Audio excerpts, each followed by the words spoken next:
Olá a todos, estamos aqui novamente na Diretoria de Ensino Região Itapetininga para mais um ATPC. E hoje nós iremos estudar um pouquinho sobre o programa Dignidade Íntima em parceria com o Conviva. E com isso estamos contando com a presença da professora Graça. Professora? Bom dia a todos e a todas.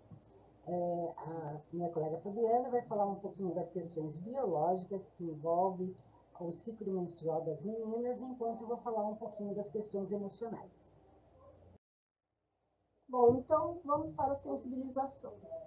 Somos mulheres, somos meninas, fortes como laço e delicadas como o mais fino cristal. Então a gente sabe que na sociedade, nós mulheres precisamos muitas vezes mostrar, mesmo que com a nossa delicadeza, seja de um cristal ou até mesmo de uma flor, temos que ser fortes como laço para suportarmos tantas pressões proporcionadas pela sociedade, né? Então, eu acho que essa frase para sensibilização veio à medida do que é proposto. Nossa contextualização. Atualmente, a mulher vem desempenhando diversos papéis em âmbitos sociais, culturais e comportamentais. Cabe às escolas, como instituição, instruir e amparar o desenvolvimento das estudantes e direcioná-las a um futuro repleto de escolhas que possam ser favoráveis, respeitando o projeto de vida de cada uma. Com isso, a ATPC vem com a proposta de elucidar alguns assuntos específicos aos aspectos fisiológicos voltados à puberdade e adolescência dessas estudantes e o papel relevante que é desempenhado pelo programa Conviva, integrado com o programa Dignidade Íntima. Então, os nossos objetivos são interpretar a importância da implementação do programa Dignidade Íntima nas unidades escolares, abordando o conceito de pobreza menstrual, diferenciar as fases puberdade e adolescência, sendo que os hormônios sexuais são os principais responsáveis por determinadas mudanças físicas e fisiológicas. Enfatizar e elucidar a importância da higiene íntima no período menstrual. Compreender a importância e os cuidados da saúde mental durante o ciclo menstrual. Identificar como podemos abordar os temas desenvolvidos nesta TPC no currículo. Então, a gente vai passar pelos seguintes conteúdos. Referente ao programa Dignidade Íntima, nós vamos observar a implantação, as legislações, as diretrizes para implementação e pobreza menstrual. Quando formos falar em fisiologia feminina, vamos estudar um pouquinho sobre puberdade, adolescência, hormônios sexuais femininos, fluxo menstrual e higiene e ciclo menstrual e saúde mental. E em relação ao currículo paulista, nós vamos ver um pouquinho do currículo em ação, no 8º ano, né, trabalhado com os anos finais, portanto, e a segunda série do ensino médio. Bom, então, iniciando aí falando um pouquinho sobre a fisiologia, a gente precisa entender que há uma diferença entre puberdade e adolescência, tá? Então, a adolescência é a fase que nós estamos saindo da infância e entrando justamente na vida adulta. Sendo que esse período ele vai aproximadamente na faixa de idade entre 10 a 19 anos. Já a puberdade é marcada por várias mudanças hormonais e físicas, pelas quais os adolescentes passam e que para as meninas começa também por volta dos 10 e vai até os 13 anos. Então, ou seja, né, a adolescência ela é um marco e tem relação com a idade e as mudanças sociais. Já a puberdade, a gente vai entender que vai envolver fatores biológicos, né, mudanças físicas, né, maturação de órgãos reprodutores e assim por diante. Então, podendo inclusive ter duração e acontecer em idades diferentes. Então, não existe, né, a situação de falar assim, a puberdade começa aos 10 anos e ponto, né? Cada um, né, a gente sabe que somos individuais e cada um vai ter que ser respeitado a sua fase, certo? Bom, então a puberdade, né, a gente vai focar um pouquinho mais, é um período que vai marcar a transição da infância para a fase adulta, tá? E essa passagem ela vai ser caracterizada por alterações no corpo, tanto de meninos quanto de meninas, tá? E aí, justamente na puberdade, durante essa passagem aí, que irão surgir surgir os caracteres sexuais secundários. Então, vai se estabelecer o quê? Uma capacidade reprodutiva. Então, vai ocorrer a maturação biológica, onde os órgãos reprodutores vão estar, então, completamente formados para a reprodução. Então, vale salientar que nesse período observa não somente o desenvolvimento físico, mas também o social e o mental. Bom, e o início, né? Como que a gente pode observar o início? Então, ela inicia em diferentes fases, tanto quanto meninos e meninas. As meninas, né, que é a nossa questão aqui a ser trabalhada, o nosso público a ser trabalhado, começa entre 8 e 13 anos de idade, né? E a gente vai perceber, como um sinal, o surgimento do broto mamário. E qual seria a relação? Bom, o início da puberdade está relacionado com fatores genéticos, ambientais e psicológicos e a saúde do indivíduo, tá? Então, lembrando que é importante a gente destacar a variação da época em que acontece essa puberdade, né? Iniciando de uma pessoa para outra com uma velocidade de acontecimentos que pode variar. Isso significa o quê? Que as pessoas da mesma idade não estão necessariamente na fase da puberdade, como eu havia falado. E as mudanças físicas? Então, a gente vai perceber, né, como eu havia falado, as modificações no corpo. Então, é nessa fase que a gente vai perceber o crescimento rápido da estatura, o surgimento dos pelos pubianos, o aumento da oleosidade da pele, o surgimento de odor nas axilas e aumento dos seios, né? E ao final dessa puberdade, a menina vai adquirir a capacidade reprodutiva, né? E aí já não é mais considerada uma criança. E o final? Geralmente, o fim da puberdade ocorre por volta dos 18 anos de idade. E é nessa fase também que a gente consegue perceber o fim do crescimento esquelético, né? Onde a menina, né, já adolescente, ela vai finalizar o seu crescimento. E também o completo amadurecimento do sistema reprodutor. E aí a gente vai focar um pouquinho mais nesses sinais da puberdade feminina, né? Porque sempre há as questões, mas como que eu vou perceber que a minha filha ou que a minha estudante está dando sinais de puberdade? Então, o que a gente pode observar? Acúmulo de gordura na região do quadril, coxas e nádegas, aumento da secreção dos hormônios sexuais, sendo verificada elevação nos níveis de estrogênio e progesterona, aumento da velocidade do crescimento, desenvolvimento dos seios, ocorrência da primeira menstruação, né, mas a gente denomina como menarca, e geralmente essa primeira menstruação acontece cerca de 2 anos após o aparecimento das mamas ou do broto mamário, como eu havia falado. E aí também o surgimento dos pelos pubianos. Bom, e a gente sabe que tudo isso acontece em interferência dos hormônios sexuais, né? Então, os principais hormônios femininos que a gente encontra aí atuando são os estrógenos, a progesterona e os androgênios, né? No qual está a testosterona. E muitos perguntam, né? Mas a testosterona não é apenas um hormônio masculino? Não.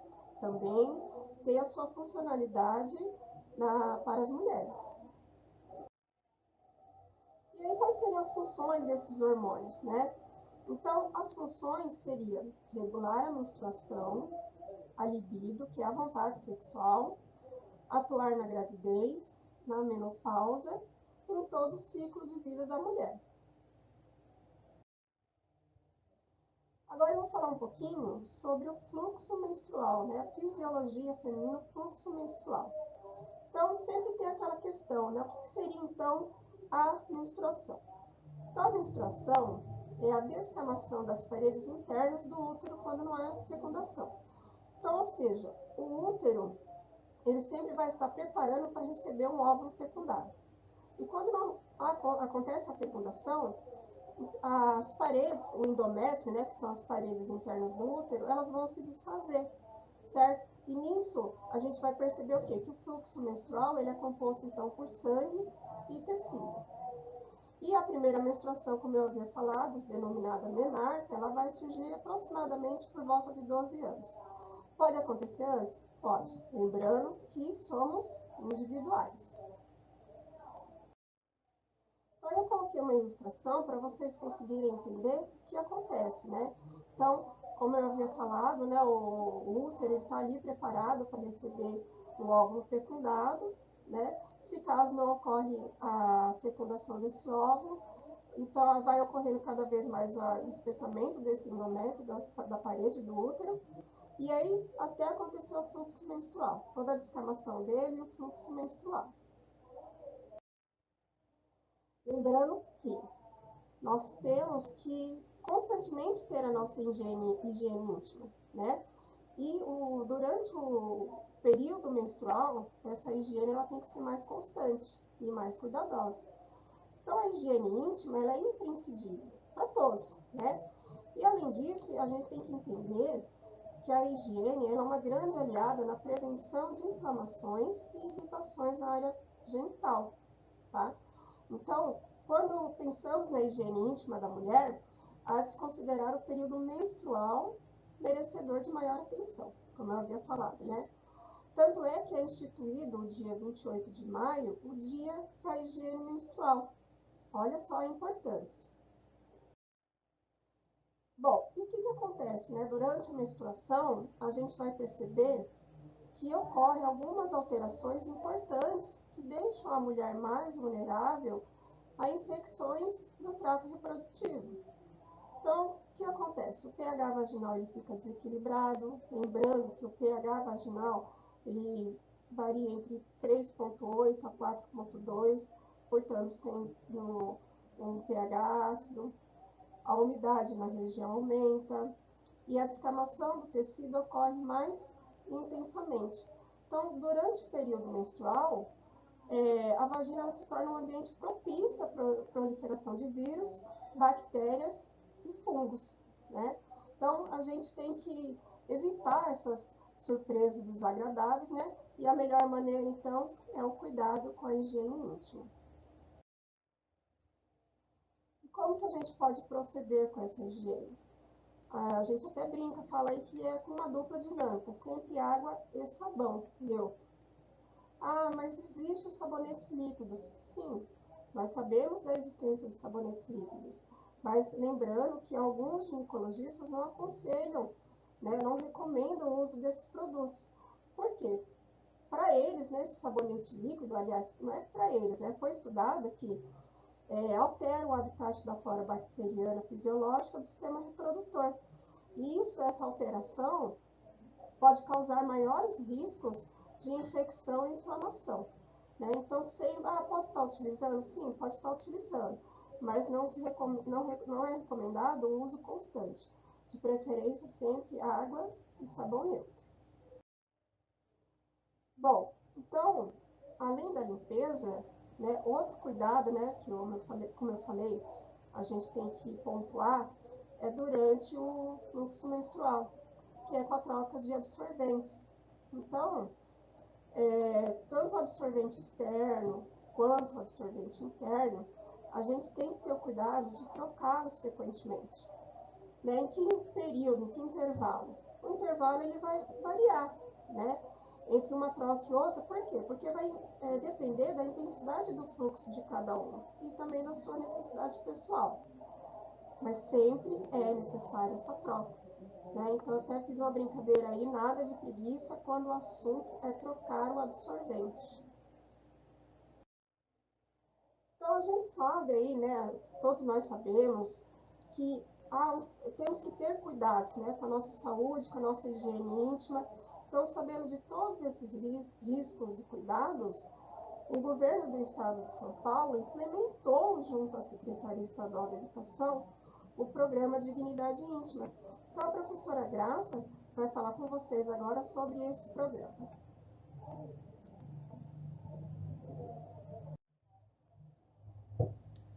Então, aqui novamente, depois dessa fala da Fabiana, com todas essas mudanças físicas que ocorrem aí nessa fase, né, da adolescência, a gente vai falar como que fica essas questões emocionais, né?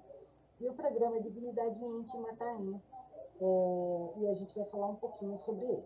O que é o programa? Qual que é a finalidade desse programa? A finalidade é combater a pobreza menstrual, que infelizmente ainda hoje nosso país, em uma boa parte, sofre com essas questões. Então, nossas meninas de idade escolar, né, a menstruação ocorre geralmente na idade escolar, e na maioria das vezes, como a escola é o segundo lar, dentro da própria escola. Né? Então, a gente vai ver um pouquinho do programa, a criação do eixo do PDDE, do Estado de São Paulo, para aquisição de produtos de higiene menstrual. Foram, né, já atendidas 1,3 milhão de alunas na rede estadual, mais de 5 mil escolas, o investimento de mais de 30 milhões e a formação para todos os profissionais da rede estadual. Assim, aqui está os decretos, as resoluções e as portarias, né, que acompanham o programa, as diretrizes para a implementação, os normativos, o acolhimento, o público-alvo, a entrega de itens. A menstruação é um acontecimento natural e fisiológico. A ausência de conhecimento afeta a saúde física e mental de mulheres em todo o mundo. É necessário não só falar do assunto, mas atuar efetivamente sobre ele. Menstruar precisa deixar de ser um fardo. E aí que vem o programa para estar atendendo aí e desmistificando essa questão da menstruação, né? Através do acolhimento e da efetiva informação que deve chegar até as nossas alunas. A implementação, o público-alvo, todos os estudantes que necessitarem do produto de higiene íntima menstrual deverão receber. Né? E a diretriz, o acolhimento, a implementação, o acolhimento. A principal diretriz é o acolhimento e não a exposição dos estudantes. O acolhimento deve ser a base para todas as decisões de implementação. E para garantir o acolhimento, todos os profissionais devem estar formados. Então, gente, quando a gente fala de acolhimento, geralmente todas as escolas recepcionam os alunos, acolhem no primeiro dia de aula, após as férias, né? Então, sempre tem uma festividade nas escolas para acolher o aluno. Mas quando a gente fala do programa de dignidade íntima, essas questões da menstruação da menina, da menarca, da primeira menstruação, no caso, e o acolhimento deve ser feito de forma pontual, diária. Ninguém é mais indicado do que vocês, professores, que estão à frente, né, da sala de aula e conhecem suas alunas, para ver essa questão emocional e saber o momento que ela deve ser acolhida. Então, o acolhimento, eu acredito que na unidade escolar é de forma diária, né? Pontual, quando necessário. Então, não só uma festividade de recepção no início do ano, né? Outra coisa também, quando fala dos profissionais devem estar formados, a equipe gestora tem que fazer uma reunião com toda a equipe escolar para estar deixando bem claro onde fica esse material de higiene, para que todos da escola, da unidade escolar, saibam, para estar podendo atender essas meninas, tá bom?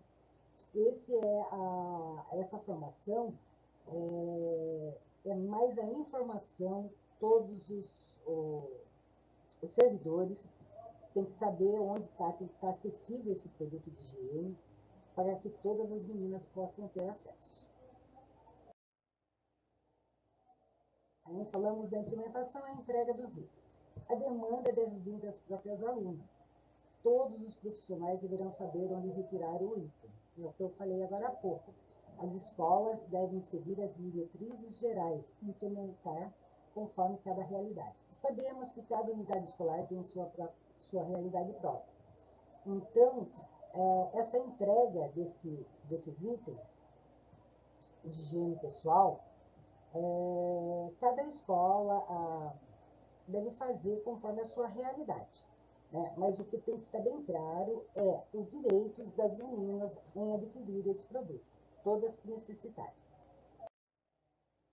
Agora vamos passar um vídeo que fala sobre a pobreza menstrual. Esse vídeo deixa bem claro, é um vídeo assim, muito bem escolhido pela minha colega Fabiana aqui, para que demonstre a pobreza menstrual e a realidade aqui no Brasil.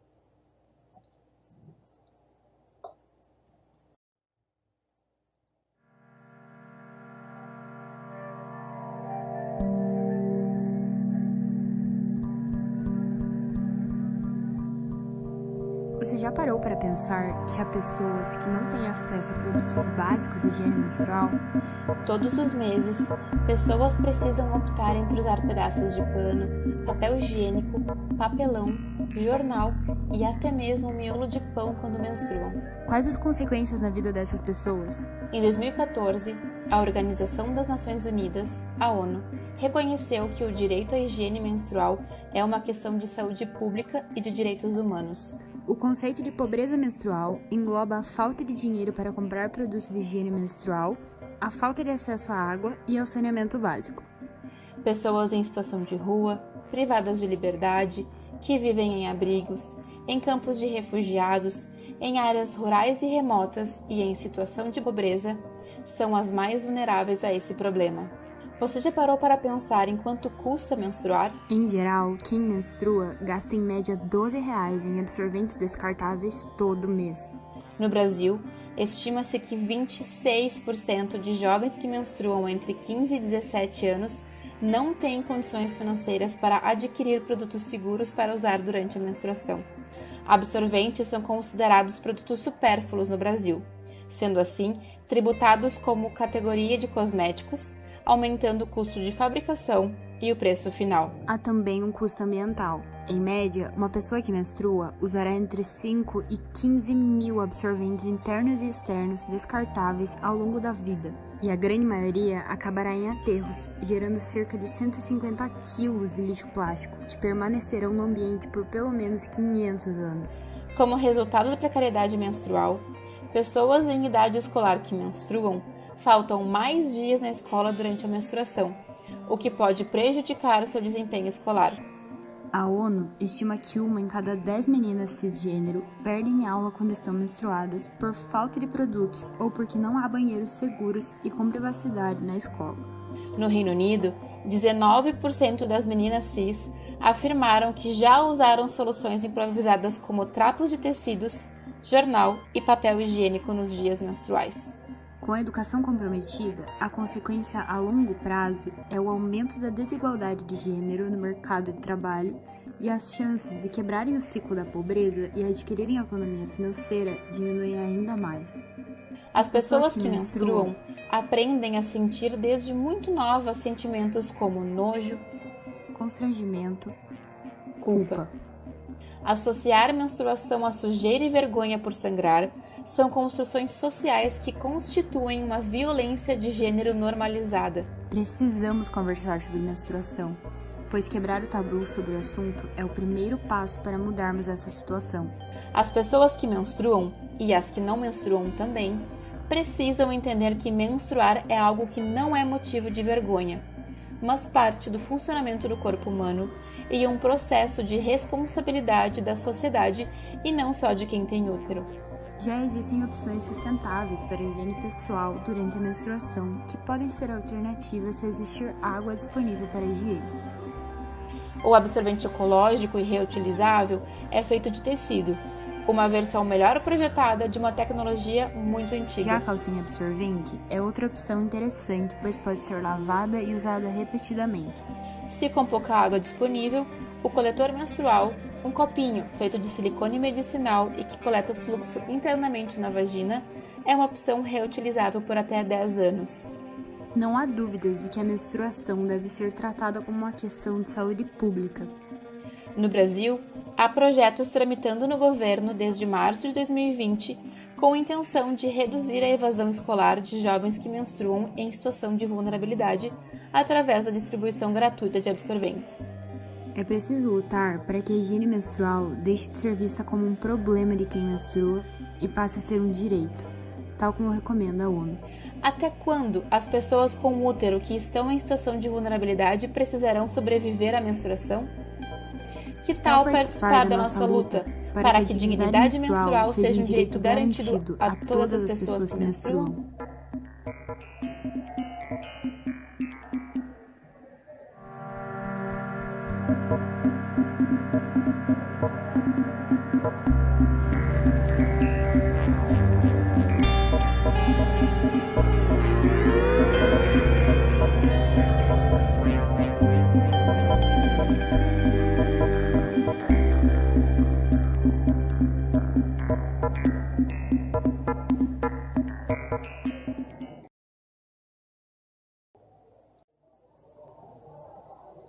Como ficou de forma bem clara no vídeo, né, a pobreza menstrual é um problema de saúde pública.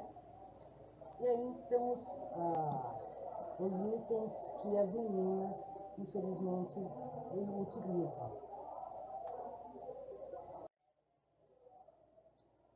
A menstruação pode afetar todos os aspectos da vida de uma menina. Na questão da educação, acaba perdendo aulas, né? A saúde, os materiais improvisados da higiene menstrual podem causar infecções. Isso também ocasionaria em perda em ausência escolar, né? A dignidade, as meninas podem sofrer com desconforto, aguentar provocações e constrangimentos, podendo inclusive ser excluídas de atividades do dia a dia, né? Como no caso da educação física, a Fabiana deixou bem claro que a atividade física é ótima. Então, a menstruação pode afetar todos os aspectos da vida de uma menina, na educação, saúde, na questão econômica e na dignidade, e também na participação, né? Como vocês podem ver nessa ilustração aqui, tá? A compreensão, a desmistificação da menstruação, a mudanças de comportamento, mulheres compreender a menstruação, mulheres o autoconhecimento, homens respeitar os momentos, ambos unir-se na luta pela dignidade feminina. Ciclo menstrual e saúde mental. O ciclo menstrual, apesar de ser algo comum, pode ser um grande mistério para boa parte das mulheres que ainda desconhecem suas fases e com elas afetam as emoções. É esse ponto das emoções que a gente deve trabalhar no ambiente escolar, né? As 5 principais emoções, como o medo de que principalmente os meninos percebam que elas estão menstruando, a raiva pelo fato de estar passando por aquele momento, né? A alegria, então é um turbilhão de emoções que ao mesmo tempo que elas têm medo, raiva, vem também a alegria de que é uma fase do crescimento, que elas têm noção, né? A tristeza que vem também como uma emoção forte, e o nojo, pelo fato dessa ainda ter o fato dessa mistificação quanto à questão menstrual, o sangramento das meninas, né? Todas as mulheres no caso. Então, de repente, como se fosse do dia para a noite, seu humor está diferente. Você se sente mais sensível e ao mesmo tempo mais irritada. Sente necessidade de comer doces a toda hora e ao mesmo tempo culpa por só querer alimentos não muito saudáveis. É o ciclo menstrual em ação. Temida por uns, entendida por outros, a famosa TPM anuncia sua chegada, né? Esses são os mistos de emoções que ocorrem nesse período. Como já falado, a tristeza, as mudanças repentinas de humor, a crise de choro, irritabilidade, pouco ou muito sono, dificuldade de concentração, raciocínio lento, desinteresse nas atividades cotidianas, cansaço físico e mental, falta de energia. Os sintomas aí são todos os sintomas mais comuns apresentados durante a TPM. Aqui nessa ilustração mostra as porcentagens aí, do humor, da mudança aí de emoções das mulheres. 85% das mulheres ficam mais ansiosas, né? E tem 81,9% sofre de alteração de humor. Aí tem as porcentagens da irritabilidade, dores, inchaço e tudo mais. É uma ilustração aí que mostra o percentual. Síndrome pré-menstrual. Já ouviu falar da TDPM? A síndrome pré-menstrual, chamada também de transtorno disfórico pré-menstrual, é um tipo de TPM potencializada, mas que apresenta sinais mais fortes de depressão, tanto que a sigla é parecida com o dedo disfórico. Incluído se refere ao sentimento contrário à euforia. A TDPM atinge entre 7% e 10% das mulheres e pode ter consequências graves se não for reconhecido e tratado, já que traz uma combinação de sintomas físicos, emocionais e comportamentais que costumam surgir 1 a 2 semanas antes da menstruação, dando a impressão de que o ciclo menstrual possui 2 TPMs. Então, essa síndrome é uma TPM potencializada, como fala aí, e que quando as meninas têm esses sintomas, que é uma potencialização da TPM, devem procurar ajuda médica, né? Nesses casos, o tratamento médico é indispensável, assim como a psicoterapia, poderão ser ministrados contraceptivos, orais, analgésicos, suplementação de vitaminas e minerais, e principalmente antidepressivos e ansiolíticos.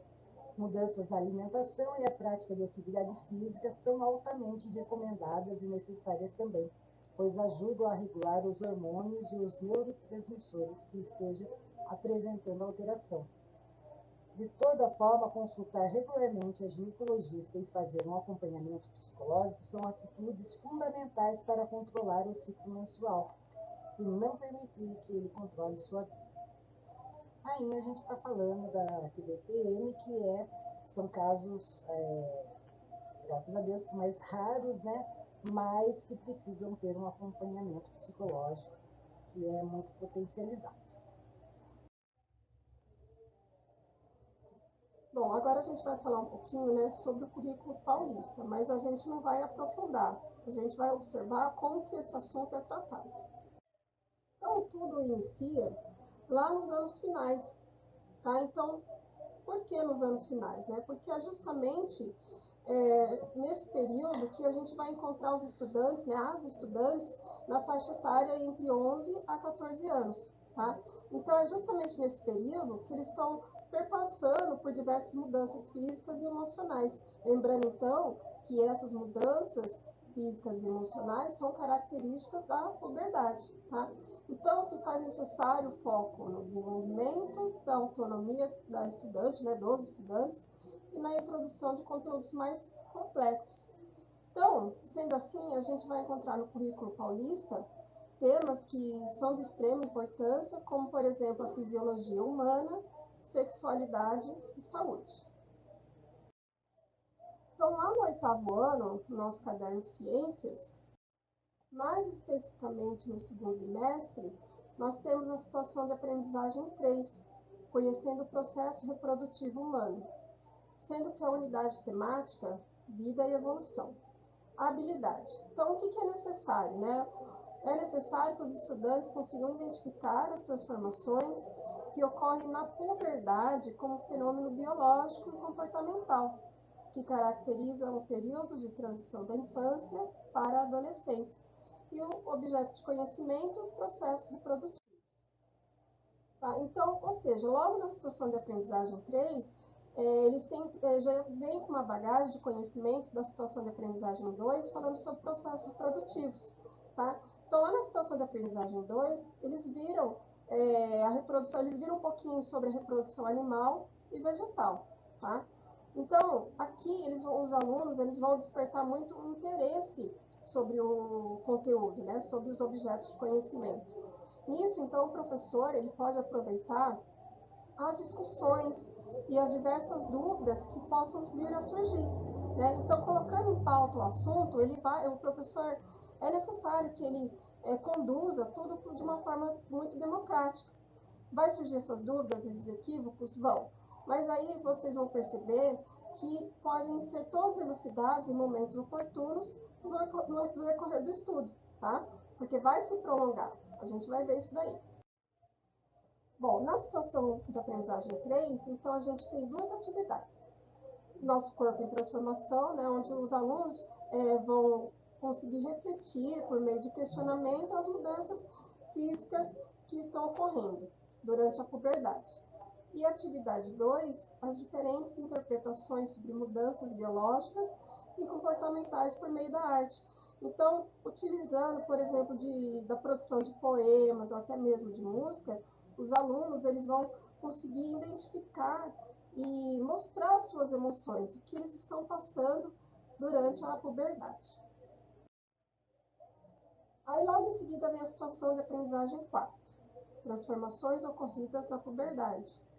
A unidade temática também, vida e evolução.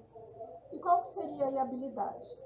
Identificar e explicar as interações que ocorrem entre os sistemas nervoso e endócrino, bem como a manifestação do desenvolvimento do organismo humano, nos aspectos comportamentais, morfológicos e fisiológicos. Os objetos de conhecimento, assim como na situação de aprendizagem 3, também os processos reprodutivos. Então, na situação de aprendizagem 4, a gente vai trabalhar com 7 atividades, tá? Então, a primeira atividade é compreendendo e desmistificando a puberdade. A atividade 2, a interação entre o sistema nervoso e endócrino. Então, aí os alunos eles vão conseguir perceber a atuação dos hormônios, né, no organismo, né, que auxiliam em toda essa mudança. Atividade 3, conhecendo melhor o seu corpo. Atividade 4, fertilização assistida. Atividade 5, consolidando os estudos sobre os processos reprodutivos e sexualidade humana. Atividade 6, divulgando serviços de atendimento da adolescência, que eu acho que isso é muito importante, vocês vão poder perceber isso no caderno. E finalizando aí a sistematização das aprendizagens, que daí o professor ele vai conseguir captar o que foi realmente aprendido pelo aluno, né? Quais as habilidades que eles desenvolveram e se eles conseguiram atingir os objetivos. Em currículo em ação no ensino médio, então a gente vai falar um pouquinho sobre a biologia. Na verdade, lá na segunda série do ensino médio, no quarto trimestre, vai estar falando um pouco sobre o tema. Bom, a unidade temática aí, vida, terra e cosmos. E qual que seria a habilidade? Identificar, analisar e discutir vulnerabilidades vinculadas às vivências e aos desafios contemporâneos, aos quais as juventudes estão expostas, considerando os aspectos físico, psicoemocional e social, a fim de desenvolver e divulgar ações de prevenção e de promoção da saúde e do bem-estar. E os objetos de conhecimento, então, é toda a fisiologia humana, né? Abrangendo os sistemas endócrino, reprodutor, nervoso e digestório, saúde e bem-estar do adolescente, aí falando sobre as infecções sexualmente transmissíveis, a gravidez na adolescência, obesidade, desnutrição, álcool e droga. Então, eu acho que na segunda série do ensino médio, especificamente no quarto bimestre, os alunos eles vão conseguir se aprofundar um pouquinho mais em todo o seu conhecimento em relação à fisiologia humana e também saúde e bem-estar. Bom, depois que a gente viu tudo isso, então a gente solicita aí para as escolas, né, que ocorra então o desdobramento para as unidades escolares. Então, nesta TPC, vimos o quanto é complexo os assuntos de dignidade íntima e pobreza menstrual.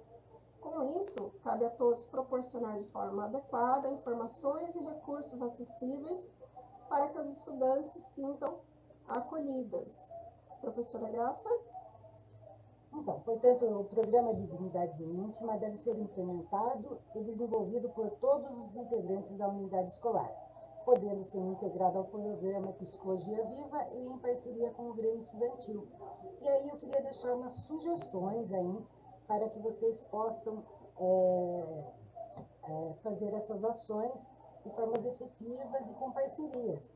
O Grêmio Estudantil promovendo a divulgação através de vídeos, de chamamento, para todos os grupos da escola, né? Cartazes, informativos, e fazer também parcerias com órgãos da saúde, né? Próximos ao posto de saúde, próximos às escolas, para estar trazendo as palestras, né? Sobre o conhecimento do corpo, essa questão do ciclo menstrual, tirando as dúvidas das meninas, e também como a professora Fabiana, de Biologia, né, o próprio professor da Escola de Ciências ou Biologia, vai estar dando essa palestra junto aos alunos, porque as meninas têm que estar inteiradas dos direitos à dignidade íntima, né, e que elas têm esse direito garantido pelo governo do estado de São Paulo. Então, fica aí algumas dicas para vocês trabalharem em parceria para que juntos podemos trazer de volta, resgatar essa dignidade íntima que nossas meninas merecem, tá bom? E tem por direito. Tchau. Obrigada. Pessoal, então a gente agradece aí a presença de todos. Contamos com vocês, então, para desenvolver, né, essas atividades. Também estamos deixando aí as referências, né? Nós vamos enviar todo o material para vocês. E se caso precisarem de alguma ajuda, quiserem tirar alguma dúvida, pode entrar em contato conosco, tá bom? Então, mais uma vez, muito obrigada. Tchau, tchau.